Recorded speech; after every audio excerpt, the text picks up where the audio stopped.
సచ్చినట్టు ప్రజల మేలు చేకూర్చేవాడు. ఇప్పుడు మేలుకు పోయి వాళ్ళ ఆస్తులు అయిపోయినాయి, వ్యక్తిగత ఆస్తులు అయిపోయినాయి, వాళ్ళ ఇష్టం దేనికైనా చేసుకోవచ్చు. మరి ఈ లోపాన్ని ఎవరు సరి చేయాలి, ఎవరు పరిష్కరించాలి? పైగా తీసుకొచ్చి ఇప్పుడు మళ్ళీ అది కరెక్ట్ అని చెప్పిస్తున్నాం.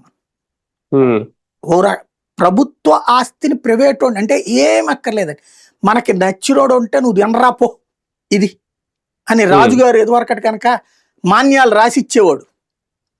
అదిగో ఆ ఏరియాలో ఉన్నటువంటి తూర్పున ఉన్నది నువ్వు తీసుకో, ఇప్పుడు అట్లాగా రాసిచ్చేస్తారనమాట. పాత రోజుల్లో జమీందారులు అంటే ఎవరు? ఆ జమీకి అధిపతి. జమీ ఎవరు ఇచ్చారు? రాజుగారు ఇచ్చారు. అట్లాగా ఇప్పుడు జమీందారులను తయారు చేశారు, నయా జమీందారులు, పిపిపి యజమానులు. ఇప్పుడు అది వాళ్ళ అదృష్టం ఏంటంటే పైసా పెట్టుబడి లేకుండా, మేబీ లంచం రూపంలో ఇచ్చే రూపాయి తప్ప అధికారికంగా పైసా పెట్టుబడి లేకుండా ఓ కట్టేసి ఉన్నటువంటి కాలేజీని చేతిలో తీసుకుని, లేదా ఆల్రెడీ భూమి ఎన్నో ఉన్నాయి తీసుకుని హ్యాపీగా దర్జాగా అనుభవించవచ్చు. ఏం మెడికల్ కాలేజీలో వాళ్ళందరూ ఎర్రేదోలా భూమి కొనుక్కుని, బిల్డింగ్ కట్టుకుని, ల్యాబులు కట్టుకుని, రిక్రూట్మెంట్లు చేసుకుని, స్టాఫ్ను పెట్టుకుని, పిల్లల్ని అడ్మిషన్స్ పర్మిషన్స్ తెచ్చుకుని నానా తిప్పలు పడ్డటువంటి వాళ్ళందరూ వెర్రేదోలా. ఇట్లా ప్రభుత్వాన్ని బేవర్స్కి ఇచ్చేస్తా ఉంటే ఎవరికాడ అందరూ తీసుకుంటారు కదా.